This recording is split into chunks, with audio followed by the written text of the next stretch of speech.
Expresar ideas sencillas con claridad, ingenio y cortesía. Para el público, es importante que los medios masivos le ofrezcan un espacio de discusión y debate, que presenten los temas relevantes en la medida de sus posibilidades, de la manera más honesta posible, desde el punto de vista del mismo público. La entrevista con Wilton Rizo. Por Bogotá es TV, porque Bogotá es usted, porque Bogotá somos todos. Bogotá es TV, el canal de streaming de la multimedia ecosolidario.com. Bienvenidos a Bogotá es TV, el canal de streaming de la multimedia ecosolidario.com.co. Hoy tenemos la oportunidad maravillosa en nuestros estudios de tener a la doctora Elisa Torrenegra, directora ejecutiva de Gestar Salud. Con ella vamos a hablar de la participación de la mujer en el mutualismo, con la participación de la mujer en el sector solidario. A su vez, la doctora Elisa ha sido nombrada como presidente de AMA, que es la Asociación de Mutuales de América, y esto tiene vigencia a partir del 2014 hasta el 2018. 4 años. Inicialmente 3 años. 3 años. Inicialmente 3 años, sí, es el periodo normal de la presidencia. Doctor Elisa, usted dirá por dónde empezamos. ¿Empezamos por AMA o por Gestar Salud? Teniendo en cuenta el tema que planteas, yo te propondría empezar por la mujer. Empecemos por la mujer. Además, es una buena forma de empezar hoy viernes a conversar sobre este tema. Doctora Elisa, ¿cuál es la participación de la mujer en el mutualismo en Colombia y a nivel internacional? A ver, muchas gracias por el espacio. De verdad que unir sectores que trabajan en pro de un trabajo comunitario y social siempre será muy bueno. Entonces, muchas gracias por este espacio. Reconozco la cobertura que tiene Ecosolidario y me encanta estar aquí y siempre estaremos dispuestos a Muchas gracias. estarlo. A ver, la mujer como líder desde su hogar trasciende a las comunidades, y cuando en las comunidades existen debilidades, deficiencias, unos recursos que no son suficientes, incluso de infraestructura de los barrios donde se vive, lo que nosotros hemos visto en toda esta experiencia de 20 años es que es la mujer la que lidera esos procesos en las comunidades. De una u otra manera, la mutualidad se ha venido imponiendo en el mundo como la forma de resolver esas situaciones que le toca enfrentar al ser humano para poder estar mejor, para poder mejorar su calidad de vida, para poder mejorar su sensación de bienestar. Entonces, es la mujer la que sensa o identifica esas dificultades de la comunidad, de los hogares, de sus pueblos, y es la que lidera los procesos generalmente de conformación de las organizaciones sociales y dentro de ellos las mutuales. En Colombia tenemos una participación en lo que tiene que ver con los asociados de las mutuales, más o menos es del 65% versus los hombres de un 35%, lo cual deja muy claro el liderazgo. Entonces hay una unión conceptual incluso entre lo que es el mutualismo que entra a intervenir esos riesgos y lo que es la esencia de la mujer. Por eso me encanta que el tema, porque es la forma en que se pueda evidenciar ese link. Ahora, en el mundo, leíamos recientemente un reporte en Naciones Unidas, hizo un informe de las 500 empresas más grandes del mundo y la participación de la mujer como directiva es del 2.6. Y la ICMIF, que es la Organización Internacional de Cooperativas y Mutuales, básicamente que trabajan en el sector de seguros, establece que en las organizaciones cooperativas y mutuales la incidencia de la mujer en los cargos directivos es del 13.6. O sea, el sector solidario valora mucho más a la mujer en los cargos directivos de las mutuales, de sus organizaciones, que el sector formal. O sea, se está reconociendo que la mujer tiene un liderazgo importante en las organizaciones, tanto desde su conformación, su sostenibilidad y sobre todo la posibilidad de que las organizaciones se mantengan, se sostengan y sean unas organizaciones fuertes, hasta tal punto que las coloca en sus cargos directivos. Entonces, yo creo que hay una cercanía muy grande entre lo que es la filosofía de uno como mujer en resolver los problemas y el hacerlo no solamente en el hogar, sino trascender hacia las comunidades. Sin hacer macartismo, ¿por qué el modelo social del mutualismo no tiene mayor visibilidad? Porque dentro del sistema común y corriente que vivimos en América y en Europa, que es el capitalismo, que es el mercado, que es el consumo con todas sus fuerzas, también con sus beneficios, pero la mujer en el sector normal, diríamos, de nuestros sistemas políticos, no tiene esas oportunidades, aunque ha crecido. Entonces, ¿por qué el mutualismo no es más visible, no tiene más fuerza dentro de la comunidad en general?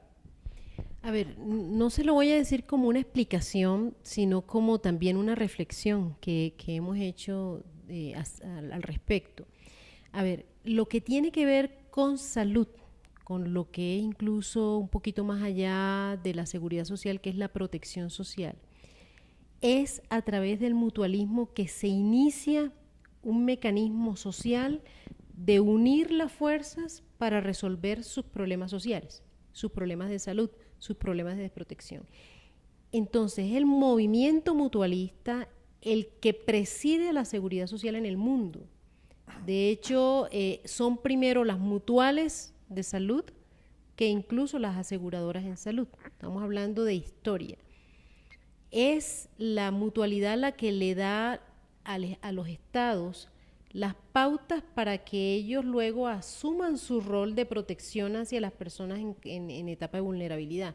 Entonces uno no entiende, y comparto eso, porque a pesar de ser las organizaciones base, las con las que nació, que es lo normal, si nosotros nos sentimos desprotegidos en algo, nosotros nos unimos, creamos una mutual y con eso resolvemos las necesidades X que consideremos.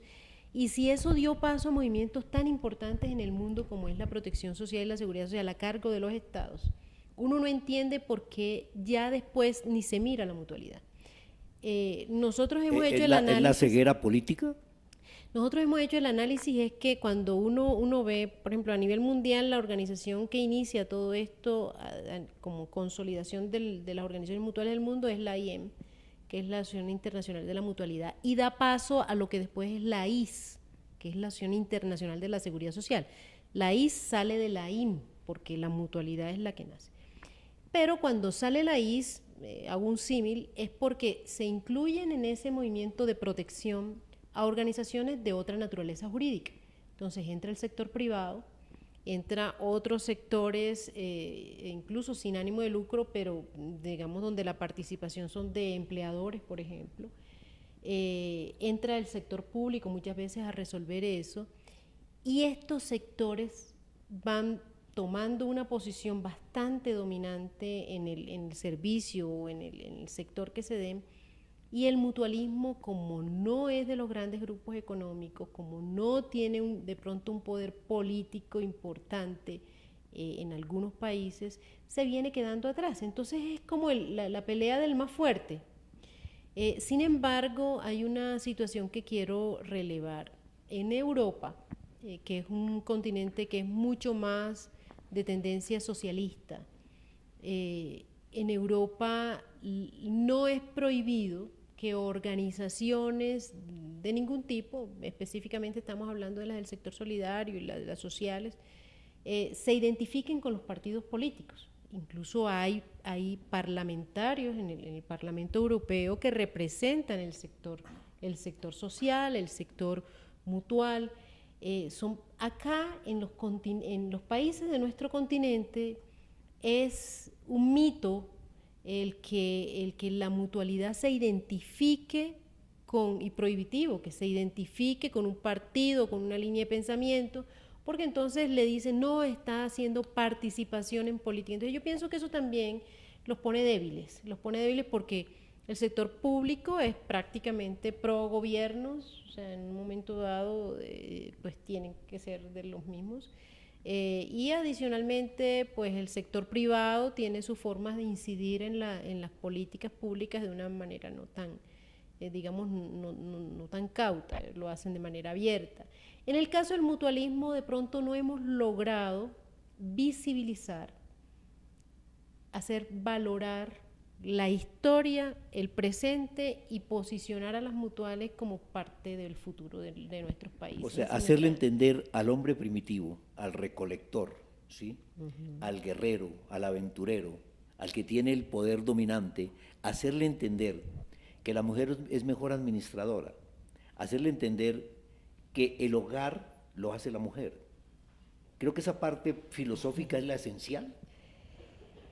Sí, yo pienso que se reconoce por parte del hombre primitivo, se reconoce, incluso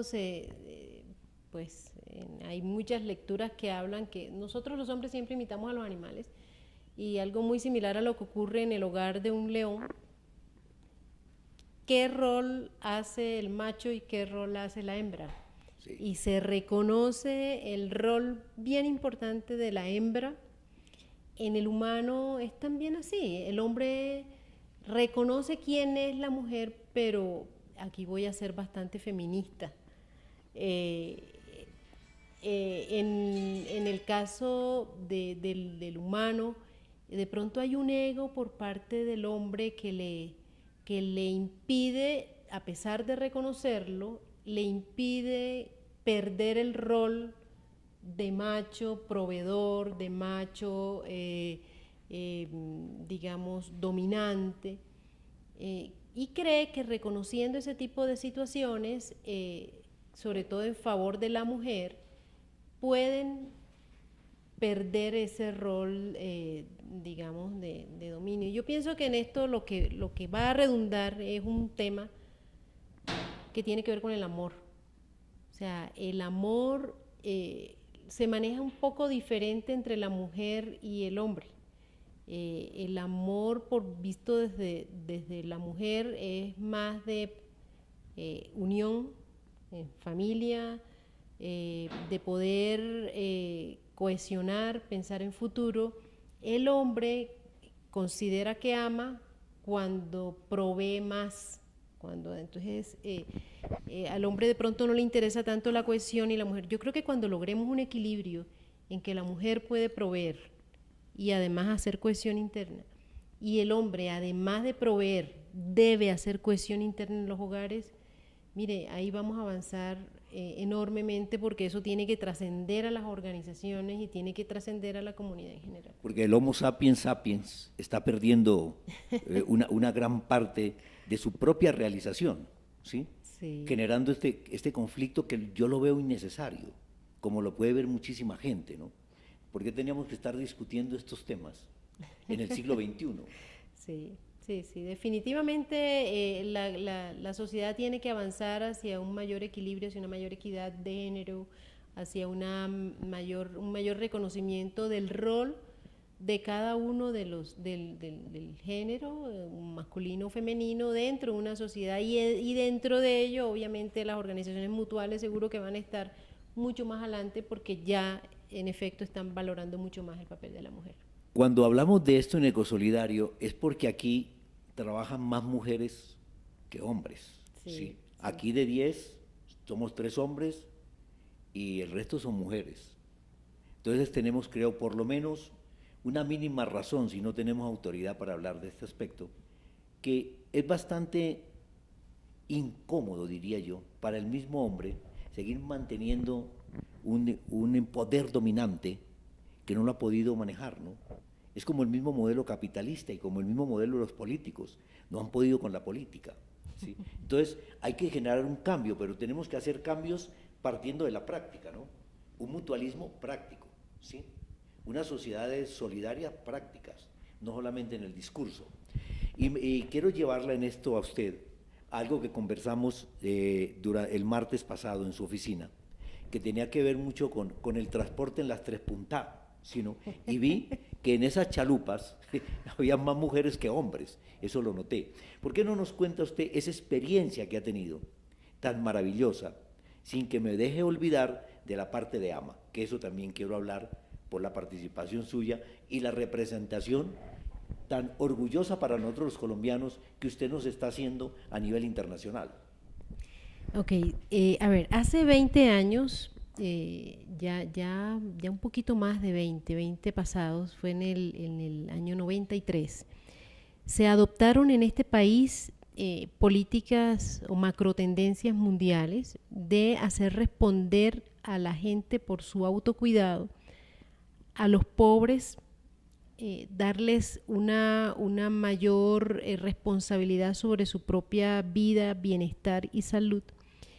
Y eso se logró a través de la inclusión en el país de un movimiento que se basaba en la solidaridad, ya sean mutuales o cooperativas, un movimiento comunitario que formara empresas para difundir estos principios de autocuidado, de promoción de estilos de vida saludable y de prevención, y que fueran capaces esas organizaciones de difundirlo al interior de sus propias comunidades. No eran organizaciones de ricos, eran organizaciones de personas comunitarias en los barrios y los pueblos más apartados del país.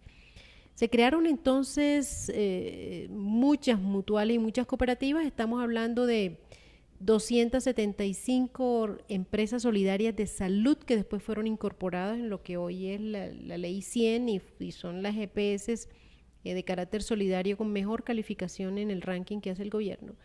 Pero lo más interesante es que los propietarios de estas empresas que nacieron... están en Gestar Salud. Que están en Gestar Salud.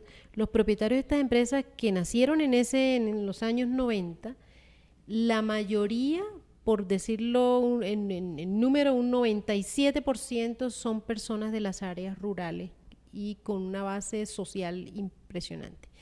Áreas rurales que no están necesariamente comparando Chía a Bogotá, están a 3 horas, 4 horas de sus capitales de departamento, y su forma de actuar es eminentemente social y espontánea porque están viviendo y sufriendo los problemas que se dan en esas comunidades.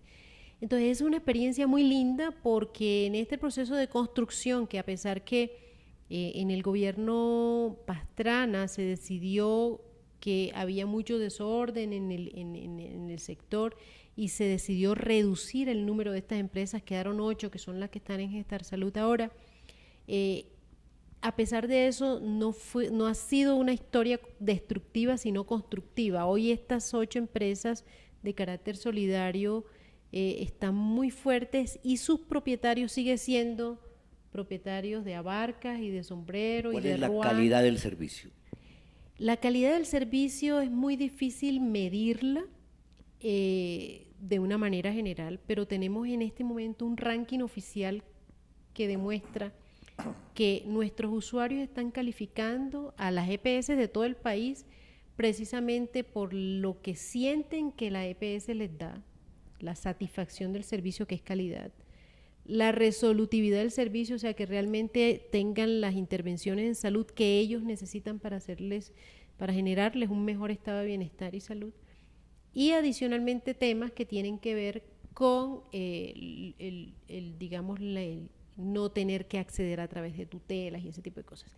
Medido en esas 3 variables que son hoy las oficiales, la calidad del servicio de estas empresas la está calificando dentro de las mejores EPS del país, por encima incluso de las EPS que son de propiedad de los grandes grupos económicos. Eso tiene razón de ser en que los propietarios son precisamente de las comunidades más pobres y vulnerables del país, porque son los que están interesados en que se resuelva. ¿Cuál es el costo que tienen esas personas que pagar por el servicio de salud?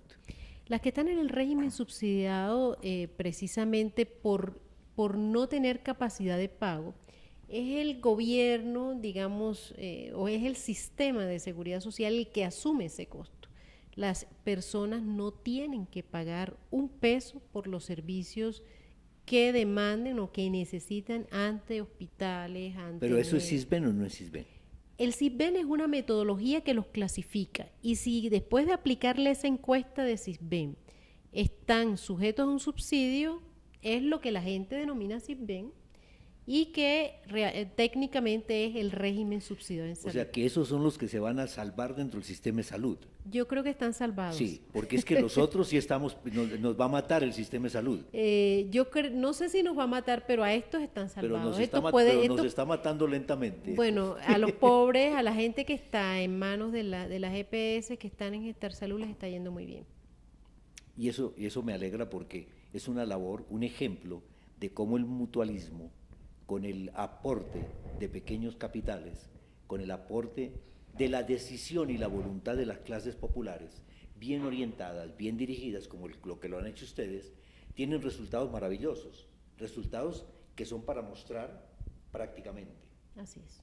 Que son muchas veces que se los toman de bandera algunos políticos, algunos funcionarios, para decir estamos haciendo esto. Pero está bien que tengan esa opción también de que el desarrollo que hace una comunidad apartada de las grandes ciudades, apartada de las carreteras, ¿sí?, logre mantener su salud, que es uno de los bienes más preciados en el ser humano, por lo menos eficiente en su atención, y esto nos permite tener una ciudadanía con un mejor desarrollo para la educación, para el trabajo, para la creatividad y para la vida social entre familia, que sea muchísimo mejor.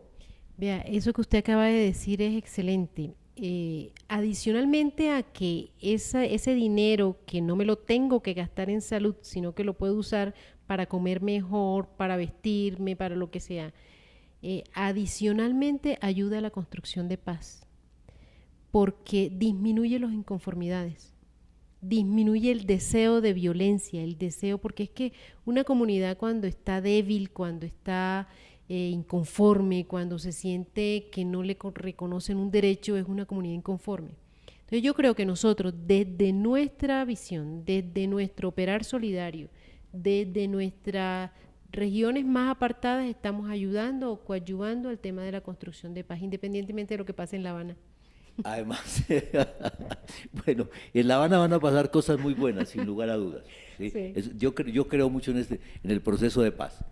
Sin embargo, yo creo que ustedes pueden notar la tranquilidad que aquí la doctora Elisa Torrenegra nos hace sentir conversando con ella. Parece que estuviéramos viviendo en otro país, ¿no? ¿Sí?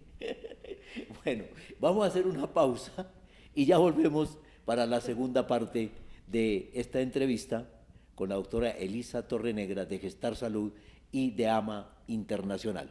Ya volvemos.